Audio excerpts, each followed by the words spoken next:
இது 2 கட்டு கீரை, முருங்கைக்கீரை. இதை வந்துட்டு மண்பானையில் கொஞ்சமாக 1/4 டம்ளர் தண்ணி விட்டால் இது போல் ஒரு 3 மினிட்ஸ் வெந்திருக்கு. இப்போ இதோட நம்ம சேர்க்க போகிறது வந்து தேங்காய், பச்சை மிளகா, சீரகம் 3 மட்டும் அரைச்சி போடுறோம். போட்டு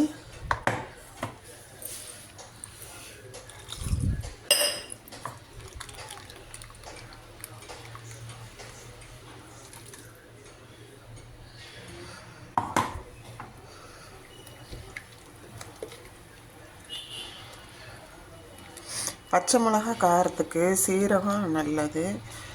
அப்புறம் தேங்காய் ஃபுல்லாக ஒரு மூடி தேங்காய், ஃபுல் மூடி.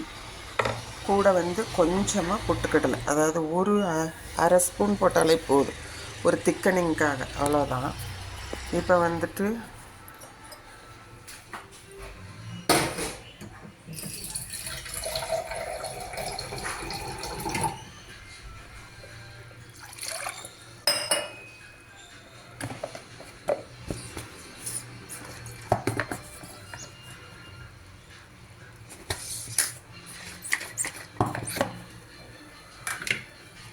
இன்னும் கொஞ்சம் தண்ணியை சேர்த்துறோம். வேறு ஒன்றும் இல்லை, கழுவி மிக்ஸி தண்ணியை ஊற்றிட்டு இப்போ உப்பு ஏற்கனவே போட்டிருக்கு. வேக வைக்கும்போது ஃபஸ்ட்டே உப்பை போட்டுறோம்.